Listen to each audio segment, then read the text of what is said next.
Good morning, this is Marie and I'm going to do my first video for you today, and I'm going to color this adorable little bear with a butterfly by Penny Johnson. It's a clear stamp called Butterfly Bear, and the Copic markers that I plan to use for you today are E49 for my very darkest shadow area, E39, E37, E35, E33, E30. And for my highlight area on the cheeks, I plan to use R20. You'll notice that for the very darkest shadows, I have a little more gray in my coloring. My darkest was 39, and I am making my shadow area, my very darkest, with E49. So I stayed in my same color groups. I just increased it by 10, the 3 to the 4. Okay. I'm going to do a stipple method of coloring for you today, and I'm going to begin by coloring the little bear.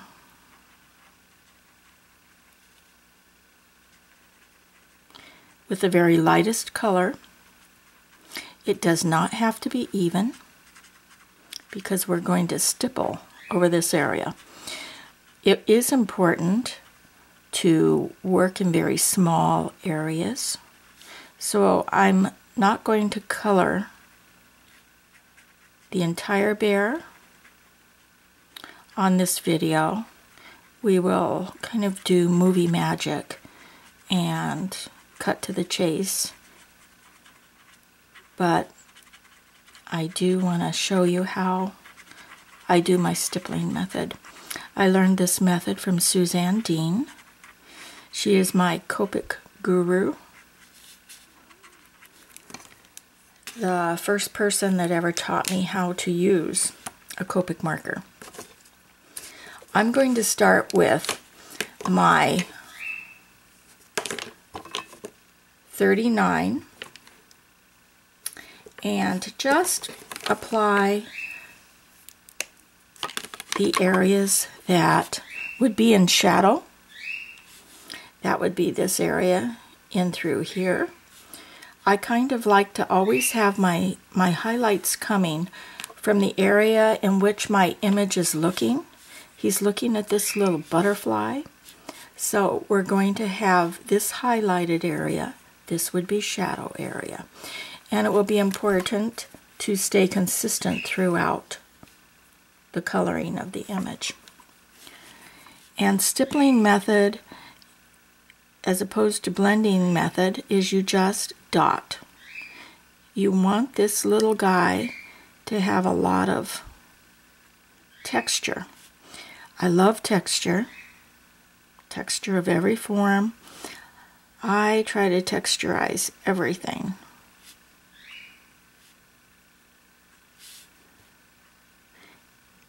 And we're just going to do the face today. And then I will show you the finished product. But this is stippling.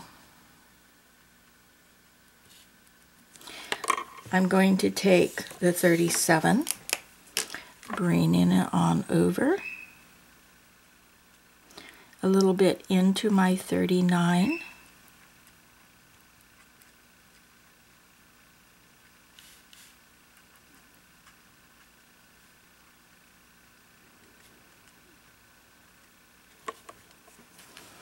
a little bit on the ear. We'll move on down to E35.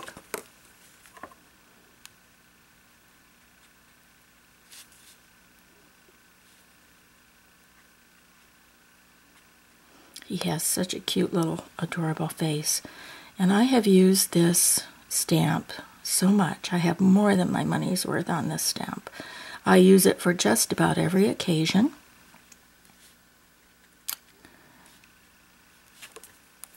And then we're going to move to 33.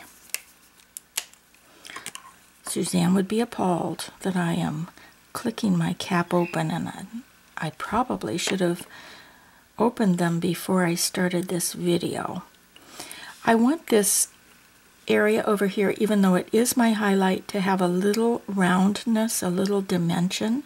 So I am going down with my 3-3 just a titch to give it a little bit of shape, a little bit under the nose, so the nose sticks out just a little.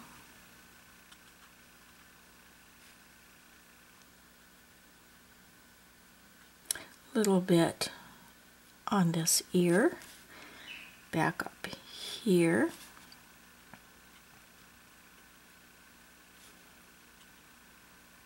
I don't really go over the eye because before I'm finished, I would take that multiliner, a black multiliner, and darken the eyes, and then make sure that I keep the little white reflective light in the eye. I would not obscure that. And then go back to my 30. And this is where we're just going to keep working to get it nice and blended. This will not harm my Copics to touch. And it will blend the 30 and the 33 and give you either a 32 or a 31 that way. One way to help your markers go a little further, and you can clean up your markers at the same time. This will not destroy or compromise the color of your markers. You can just keep some scratch paper on hand and clean them off periodically to make sure that it doesn't absorb into your lighter color. But you do take your light color, rub it on the color that's up next, and stipple it on. You'll notice you're getting a really nice highlight in there.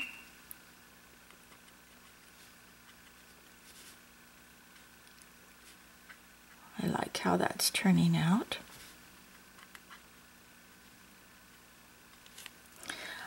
I am going to take my very darkest shadow. I know Mo thinks that she should be on this video too, and you hear her in the background. She's a little parrot that has a lot to say. Don't be afraid of contrast as long as you blend, because your Copic will become lighter as it dries, but that is what's going to hold the viewer's eye a second longer, is the contrast. Now I'm going to go back to the 39 and put it over the 49. It's called a sandwich. You'll notice on this far side I had 39, and I used E49 very sparingly. Now we're putting a sandwich over the top of that. At least that's what Suzanne called it. And we're just going to go back in and blend out. You can't go too far because you will lose all your highlights, and you don't want to do that. And the reason that I'm working in small areas is because you want to work while it's wet. Copics love to merge and blend and be pushed and all that kind of thing. You can always go back and darken. It's very difficult to go back and lighten. Once you have laid down your darkest color, it becomes a challenge to lighten your color. You can pretty much just go darker. But I like how this little guy is looking. It will lighten, and that is okay. It will give you an idea of where you want to go back in and darken. One thing is, I am going to add a little bit of colorless blender. I like to really rough up my little fur. This fur is looking good to me, but I'm just going to lay down my colorless blender, just dab it. It just scruffs him up a little, because what is a little bear that hasn't been loved and made a little bit scruffy?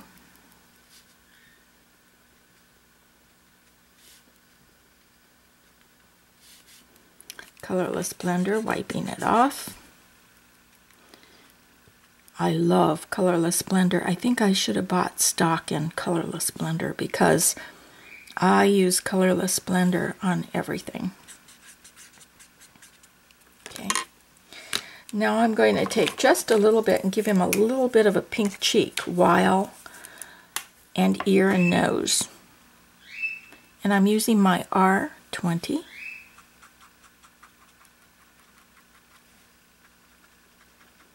Just to give him a little bit of life. I just think he's a cutie.